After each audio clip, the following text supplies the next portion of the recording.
4 కోట్ల మంది ముందు చర్చిద్దాం, ఎవరి తప్పో ఎవరిది ఒప్పో చర్చ పెట్టు అని అసెంబ్లీలో అడిగితే పారిపోయిండు రేవంత్ రెడ్డి. ఈ ఫార్ములా ఈ కార్ రేసింగ్ మీద నేనేదో తప్పు చేసిన అంటున్నావు కదా, కేసీఆర్ ప్రభుత్వం ఏదో తప్పు చేసింది అంటున్నావు కదా, దమ్ముంటే అసెంబ్లీలో చర్చ పెట్టు అని అసెంబ్లీలో కూడా పట్టుబట్టినాం, పారిపోయింది. 4 గోడల మధ్య ఎందుకయ్యా 4 కోట్ల మంది ముందు మాట్లాడదామంటే పారిపోయింది. పోనీ ఇట్లా కాదు, ఈ బదనాం క్యాంపెయిన్ ఇంకెన్ని రోజులు నడుపుతావు, ఈ దేశంలో ఏ రాజకీయ నాయకుడు అనే విధంగా నేను అంటున్నా, నువ్వు ముందుకు రా, నేను తప్పు చేయలేదు, నిజాయితీకి ధైర్యం ఎక్కువ కాబట్టి అవసరమైతే లైట్ డిటెక్టర్ పరీక్ష తీసుకుంటా, నువ్వు కూడా రా. పక్కలేడు పారిపోయాడు. ఆయన మళ్ళీ పిలిచిండు, మళ్ళా ఈరోజు పిలిస్తే మళ్ళా పోయినాం. ఎందుకంటే చట్టాన్ని గౌరవించే వ్యక్తులుగా, న్యాయస్థానాల మీద నమ్మకం ఉన్న వ్యక్తులుగా నువ్వు ఎన్నిసార్లు పిలిస్తే అన్నిసార్లు వస్తా అని చెప్పిన పొద్దున్నుంచి 9 గంటలు ఒకటే క్వశ్చన్, అటు తిప్పడుగుడు ఇటు తిప్పడుగుడు, తిరులమరలేసి మరల తిరులేసి అడిగిందే అడిగి నేను కుల్లం చెప్పిన, ఇప్పుడే హరీష్ రావు గారు చెప్పినట్టు ఈడికెళ్ళి ఎట్టి పరిస్థితుల్లో ఫార్ములా ఈ రేస్ పోవద్దు అని చెప్పి మొదటి సంవత్సరం విజయవంతంగా నిర్వహించిన తర్వాత 2వ సంవత్సరం కూడా ఈడనే ఉండాలి అని చెప్పి ప్రభుత్వ పరంగా విధానపరమైన నిర్ణయం తీసుకున్నాము. తీసుకొని మరి కొంత డబ్బులు చెల్లించినాం.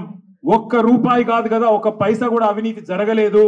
ఈడికెళ్ళి పైస పోయింది, అక్కడ ఉన్నది, ఇలా అవినీతి ఎక్కడ ఉంది అనే అవినీతి నిరోధక శాఖ అధికారులను అడిగినాం. సమాధానం లేదు. బెబ్బెబ్బే ఏంది అంటే, ఫైల్ ఇటు పోయిందా, ఇటుకెళ్ళి పోయిందా, నువ్వు కుడి చేపులకి వెళ్ళి ఇచ్చినావో పైసలు, ఎడమ జేబులకి వెళ్ళి ఇచ్చినావో పైసలు అని చెప్పి పనికిమాలిన ప్రశ్నలు తప్ప, చిట్టినాయుడు రాసిచ్చి పంపిన ప్రశ్నలు తప్ప ఏమీ లేదు విషయం. అందుకే నేను మొన్న చెప్పినా మళ్ళీ చెప్తున్నా, ఇది లొట్టపీస్ కేసు, ఈయన ఒక లొట్టపీస్ ముఖ్యమంత్రి.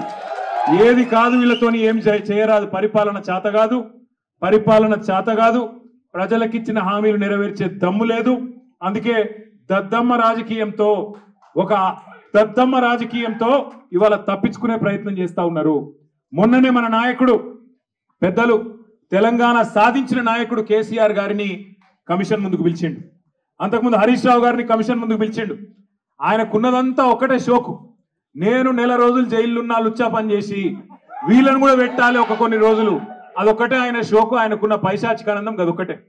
సాడిస్టులు ఉంటారు చూడు కొంతమంది, నాకు దక్కంది ఎవరికి దక్కద్దు అన్నట్టు, నాకు జరిగింది నీకు కూడా జరగాలన్నట్టు ఆయన ఎట్టి పరిస్థితిలో కొన్ని రోజులు జైల్లో పెడదామన్నది ఆయన షోకు. అందుకే నేను ఇలా అధికారులకు కూడా చెప్పిన, మీకు పైకి వెళ్ళి రావచ్చు ఆదేశాలు, ఇప్పటికే దబ్బన వస్తే పెడితే పెట్టుకోర్ర పోయి ఏముంది, మీరు పంపితే కూడా 15 రోజులు పోయేస్తా, ఏమున్నది, మంచిగా రెస్ట్ తీసుకొని వస్తా అని చెప్పిన. ఇప్పుడు కూడా మళ్ళీ చెప్తున్నా, తప్పు చేయలేదు, తలదించుకునే పని ఎంత మాత్రం చేయలేదు.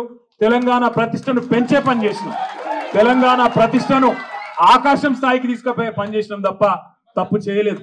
అది కాళేశ్వరం ప్రాజెక్టు కావచ్చు, ఫార్ములా ఈ కావచ్చు, ప్రపంచంలోనే అతిపెద్ద లిఫ్ట్ ఇరిగేషన్ ప్రాజెక్టు కాళేశ్వరం. అందులో చేయని తప్పుకు ఇవాళ కేసీఆర్ గారిని, హరీష్ రావు గారిని పిలిచి వాళ్ళని అక్కడ ఇబ్బంది పెట్టే ప్రయత్నం, మన నాయకులు కార్యకర్తల ఆత్మస్థైర్యం దెబ్బతీసే ప్రయత్నం అక్కడ కమిషన్ ముందు. ఇక్కడ ఏసీబీ అని పెట్టి మరి ఇక్కడేదో జరిగిపోయిందని చెప్పి ఏ కరప్షన్ జరగని ఒక కేసులో యాంటీ కరప్షన్ బ్యూరోని ఇన్వాల్వ్ చేసి మా ఆర్ఎస్ ప్రవీణ్ అని చెప్పిండు, నా చరిత్రలో ఇంతకంటే తుపేల్ కేసును ఎప్పుడు చూడలే, 26 ఏళ్ళు ఐపీఎస్ అధికారిగా పనిచేసిన ఇంతకంటే తుపేల్ కేసు నా జీవితంలో చూడలేదని చెప్పి వారు కూడా చెప్పినారు. అంటే ఇట్లాంటి కేసులు పెట్టి ఏదో సాధిస్తాను రేవంత్ రెడ్డి గారు అనుకుంటున్నాడు. నేను రేవంత్ రెడ్డికి చెప్పేది ఒకటే, నా మీద ఇప్పటికే 14 కేసులు పెట్టినావు, ఇంకో 1400 కేసులు పెట్టుకో, అవసరమైతే జైల్లో పెట్టుకో, ఏమన్నా చేసుకో, భయపడేది లేదు. తెలంగాణ కోసం ఆనాడు జైలుకు పోయినాం, ఇవాళ అవసరమైతే తెలంగాణ ప్రతిష్టను పెంచడానికి తీసుకున్న ఒక నిర్ణయం వల్ల మళ్ళీ జైలుకు పోవాల్సి వస్తే కూడా భయపడేటోడు ఎవడు లేడు. నీ ఉడత ఊపులకు ఎట్టి పరిస్థితుల్లో భయపడం.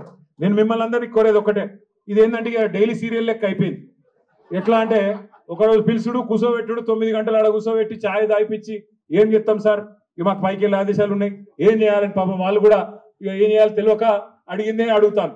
అందుకే నేను మీకు కూడా రిక్వెస్ట్ చేసేది ఒకటే, మనం అందరం కూడా కాన్సన్ట్రేషన్ చేయాల్సింది, మనందరం కూడా పార్టీగా ఆలోచన చేయాల్సింది, దృష్టి సారించాల్సింది 2-3 పనుల మీద.